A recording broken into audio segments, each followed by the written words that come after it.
Hi, this is Michael Orl from MobileBurn.com. Today I have with me the new Motorola Droid 3 for Verizon Wireless. It features a larger 4-inch QHD resolution touchscreen display and a new dual-core processor. It's available now for $199.99 on a 2-year contract.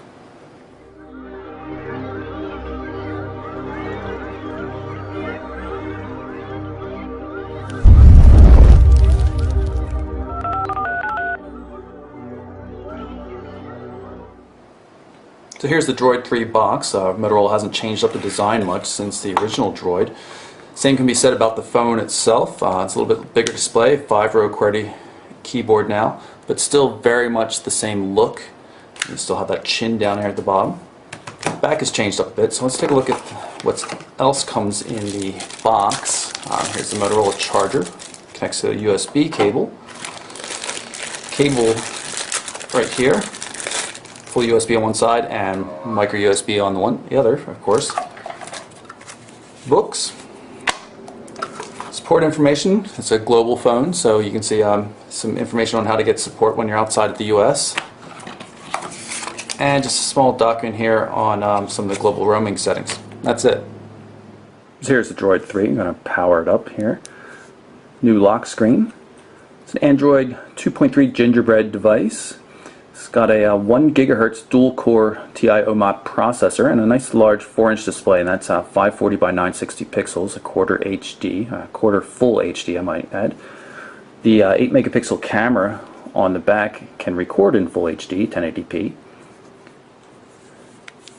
One of the major features of any Droid device is of course the keyboard, and this has an all-new layout. 5 full rows of keys, including a dedicated row of numbers that are in a different color, which makes them really easy to see. Number keys down the bottom, OK button. Everything has a really nice feel. This is probably the best Droid keyboard yet. Really nice, and you get a nice large centered display as well. So it really works out the design overall. Still have that Droid chin down at the bottom and a kind of a metallic finish. Take a look at what's on the edge of the device. You see we've got the micro USB port. You can tell it's actually been flipped around in orientation versus the earlier devices. Also micro HDMI as well. In terms of weight and size, it's a pretty heavy device. It weighs about 184 grams, 6.5 ounces roughly, and it's almost 13 millimeters thick, 12.9 millimeters, which is a little bit over, a hair over an inch, half-inch thick rather. Up on top we've got the 3.5 millimeter headphone jack and the power standby button. Right hand edge has volume control. There is no dedicated camera shutter button. And nothing much to see on the bottom. The back of course has that camera I mentioned. All new design on the back. No longer has that little plate here that moves into position to show the battery. So that's changed up quite a bit. The pry point up here, let's see if I can get this off without killing myself. There we go, and you can see it's got a 540 milliamp hour battery, and that's going to be good for about 9 hours of talk time, give or take, and about 12.5 days of standby time. And since this is a world roaming phone, it supports quad band GSM as well as 850, 1900, and 2100 megahertz UMTS, has a Vodafone SIM card for traveling overseas, 16 gig of internal storage, and a micro SD expansion card slot here. Take a quick tour around the home screen. By default we've got 5 different home screen panels. Notice the kind of cool 3D effect, like the inside of a cube almost. Also has a interesting view for choosing different screens if you're already at the center screen. You can see Brad here is having some problems with the Droid 3 camera, so we'll test that out and see how we're doing. Bunch of nice widgets for and like you see in previous Motorola devices, they're resizable, which is really cool. You can move them around and do all sorts of neat things with them.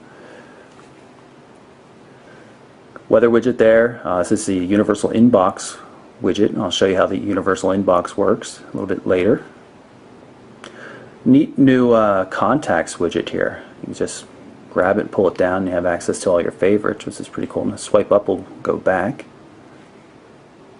Calendar, and of course we have widgets for bookmarks as well as email accounts as well. Go into the main menu and we'll see things have changed up there as well. No longer scrolling list. its paged views of the main menu. Don't seem to be able to reorder it though, which is a bit of a shame. You do have the ability to make your own categories though. For example, I made this test category with some of the applications I want to highlight for you guys. Now any Motorola Droid device is going to be used in landscape mode quite a bit because of the keyboard, so I'll show you that the home screen and everything still works when you're in landscape mode. Everything adapts pretty well. You'll see even the layout of the widgets changed to better suit portrait versus landscape mode. And again, I want to just comment on how good this keyboard is. I'm really enjoying the fact that it has dedicated numbers highlighted in a nice different color, so it's easy to spot. And then you've got the full keyboard layout. Everything's the offset keys. It's not just in a grid. And while it doesn't have a D-pad, which like the original device had, you do have these number keys. And of course, a bigger touchscreen makes it easier just to navigate with your finger as well. You can start searching on things just by typing. Let's see, I typed Jack and I got Jack Black. Can also do automatic searches on Google, like Jack Black Movies. And if I tap on the little pencil icon there, it allows me to add more to that just by editing. Hit OK and pull up some Google search results real quickly. I'm on a Wi-Fi connection right now, but of course it supports EVDO Rev A data, no 4G LTE from Verizon Wireless though. One of my favorite new features about this device is its sleep mode. If you long press the power button, you can throw the device into a low power sleep mode just like you could with a laptop. In addition to being safe for airplanes, because all the wireless activity is turned off, you get the ability to bring it back to life rather quickly. It takes an extended press on the power button there, but in a couple of seconds you're back, as opposed to the minute or so that it could take to boot up normally. You can see we have the email widget right here, scrollable. A lot of the widgets Motorola's put on this device are scrollable. I'll tap through to this one because you can see it has formatted text support. Multi-touch zooming. Naturally works in landscape mode as well. Jump back here to the home screen. If I tap up here on the icon, it will instead take me to the inbox. Tap here to get a list of the folders that are available, but it's no easy way to jump between multiple accounts, unfortunately. This allows you to create a new message. Here's the virtual keyboard.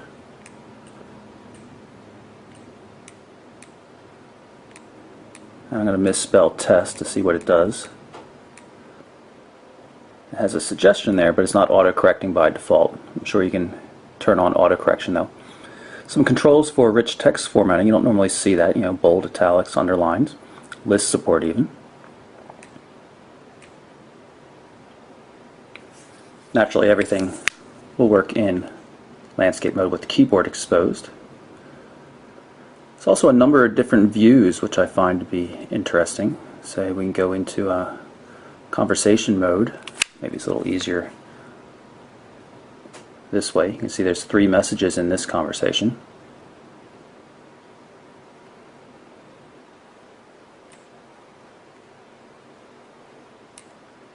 Which is pretty slick. Pretty decent email application. You can see the notification area up top. I've got 8 new messages in this account. 1 new text message. Now you can individually get rid of notices by tapping on the red button there, or if you tap on the main message itself, it brings you into the full account. And here you can see the other AIM account that I set up. Also there's support for Exchange. You can manually configure Yahoo accounts or other AOL Instant Messenger accounts like I have. Good general POP and IMAP support in general, as well as the Exchange support. The coolest view for messaging though is in the messaging application when you go to the universal inbox. This shows everything all mixed together. You see I've got a text message there, I've got direct Twitter messages there, email messages, everything all nice and mixed together, which is pretty cool. So here's the text message. You can see it's a threaded view.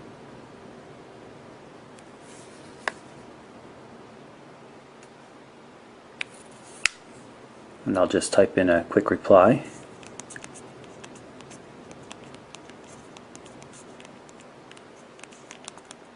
Very nice keyboard. and hit the send button, and off we go.